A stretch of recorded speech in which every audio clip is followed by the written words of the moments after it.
He was the most feared assassin, but one day he failed to execute his job, and this cost him the life of his love. In pain, he devised a revenge plan so full of agony that even the devil himself would have feared it. The movie begins in Paris, where our assassin, who clearly doesn't believe in the phrase "the early bird gets the worm," is staring out of a window, nearly nodding off, until his timer buzzes. He finally snaps awake because, even for killers, a snooze button is essential. Still staring out the window, now with gloves on because, of course, no fingerprints, this mysterious assassin is only known as the Killer. Earphones in, he spends his time people-watching, probably wondering why they're so much better at living normal lives than he is, deciding it's time to pretend he has a gym membership. He does some yoga and push-ups before heading out, wearing his best "don't notice me" disguise, sunglasses and a hat. He scans a bike with his phone like a modern-day assassin, grabs some snacks at a cafe, because even killers need a croissant, and makes a phone call. The guy on the other end mentions an arrival, and the killer replies that he's been waiting for 5 days. After declaring he'll wait just 2 more days, as if he has a packed schedule, he heads back to his hideout. A narrator chimes in, letting us know that the killer refuses to book Airbnbs anymore due to hidden cameras. Apparently, not even assassins are safe from creepy landlords. As night falls, he sets up his sniper rifle like he's prepping for a camping trip, only deadlier. At one point, a mailman shows up, nearly walking into it, but neither of them seems up for small talk. When dawn breaks, the killer reflects on the true enemy: boredom.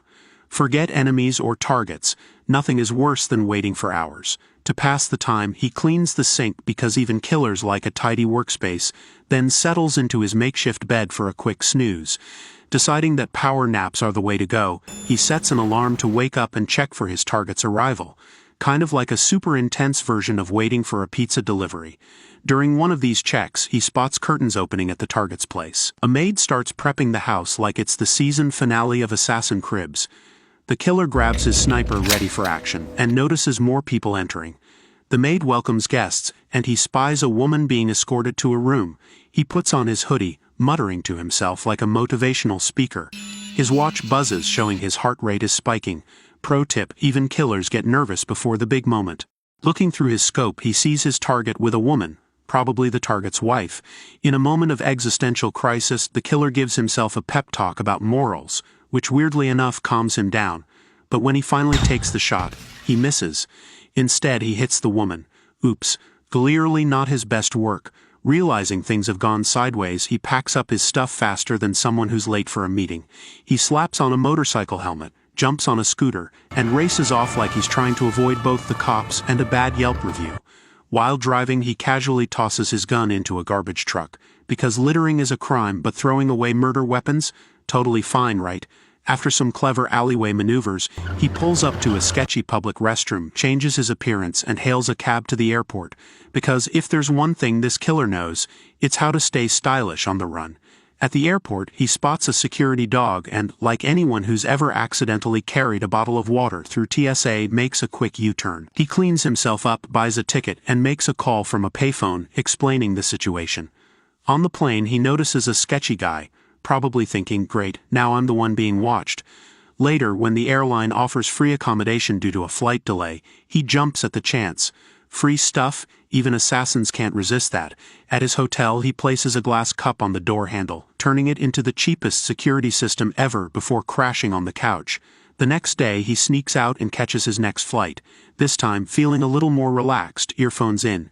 Eventually, he lands, drives through some picturesque landscapes, a quick Instagram moment maybe, and reaches a gated property. Then he spots boot prints. He knows things are about to get interesting. Out comes the pistol, and over the gate he goes, sprinting toward the mansion like it's the Olympics of crime. The killer stumbles into a bloody scene and makes a frantic call before rushing to a hospital dealing with power issues. There he finds Magdala badly injured. Marcus, a friend of the killer, informs him that Magdala is his sister, and that she was attacked by a man and a woman, likely targeting the killer but finding his wife instead. There were 2 of them. She can describe them. It's not like they were disguising themselves. One was a woman. This wasn't a robbery. Despite her injuries, Magdala reassures the killer that she didn't reveal any secrets. After visiting her, the killer uncovers a hidden underground safe. The next day, while driving around, he spots the car involved in the attack on his home. Determined, he tracks down an emergency driver connected to the case, hacking into a database to gather information. He sends a package to someone named Dolores and then confronts the driver, demanding answers. The driver reveals details about the attackers, calling them freaks and explaining how he was forced to drive them to a mansion. I drove them, that's all. Round trip was what they said. Then they told me north on Highway 1, then deep into the darn jungle, like forever. They showed me on Google. I drove them. They wouldn't take no for an answer. Unmoved by the driver's story, the killer eliminates him, focused solely on his mission for revenge. Now using a fake passport, the killer travels to New Orleans. He stops at a storage facility to prepare, collecting weapons, files, a new license plate, and power tools. Soon, he spots his next target, Dolores. Disguised as a garbage man, he enters a building. When Dolores sees him, she's terrified. The killer confronts both her and Hodges, holding them at gunpoint. Hodges immediately recognizes the killer and urges Dolores to cooperate. After locking Dolores in the bathroom, Hodges confesses, admitting he orchestrated everything after the killer missed his original target. I was forced to make amends to a very angry, very powerful man. Never in my wildest imagination did I think you'd actually go home. Hodges may think he's out of tricks, but he's definitely wrong about that. The killer grabs a nail gun and shoots him right in the chest, guessing he's got about 6 minutes to live. Turns out, Hodges dies instantly, proving that even killers can make bad estimates sometimes. The killer then turns his attention to Dolores, who knows the names he's been looking for. She agrees to spill the beans, but only if he promises not to make a mess.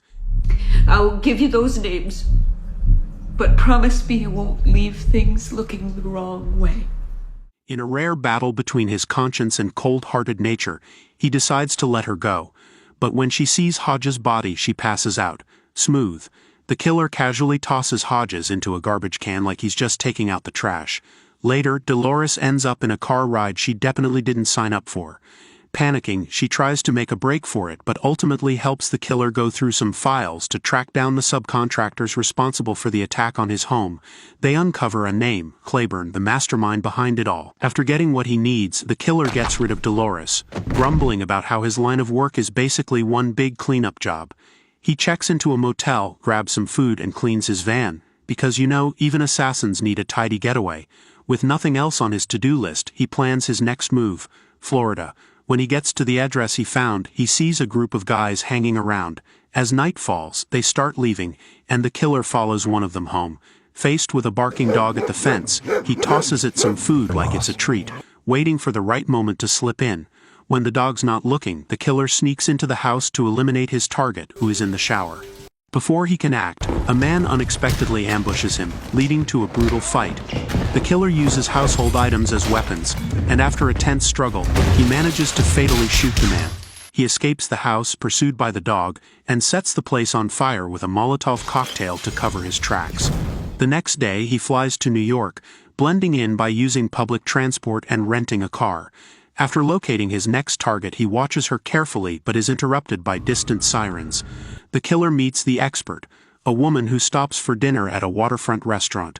He joins her table and discreetly points a gun at her. She attempts to talk her way out, insisting she had no role in his wife's attack and blaming another man. For what it's worth, I would never have involved your female friend. What happened to her, I had no part in. I objected to his methods and I told him so. Despite her efforts, including trying to fake an injury, the killer remains emotionless and silences her with a single shot. Now he sets his sights on a high-profile target. After observing the target's routine, he orders a key fob copier from Amazon and meets a contact for weapons. With a copied fob in hand, he sneaks into the gym locker room where his target works out, steals his wallet to copy the access card, and then waits for the right moment. Later, he uses the card to enter the building and makes his way to the penthouse on the 27th floor. The killer confronts his target, billionaire Claiborne, as the man picks out a drink. At first, Claiborne doesn't recognize him and tries to bribe his way out. But when the killer reveals the copied card and starts asking questions, Claiborne realizes what's happening. He explains that after the killer's failed hit, Hodges decided to have him eliminated as a precaution. Claiborne smooth talks his way out of danger, convincing the killer that there's no personal grudge between them. What I'm trying to say here, and I can't express this strongly enough, I have no issue with you. Zero. The killer warns him that if he ever needs to return, it won't be a quick or painless end. With his business wrapped up, the killer leaves. He travels to the Dominican Republic, where he reunites with his now recovered wife. Over a quiet moment with T, the killer finally experiences a sense of peace after all the chaos. Thanks for watching. Don't forget to subscribe. See you in the next video.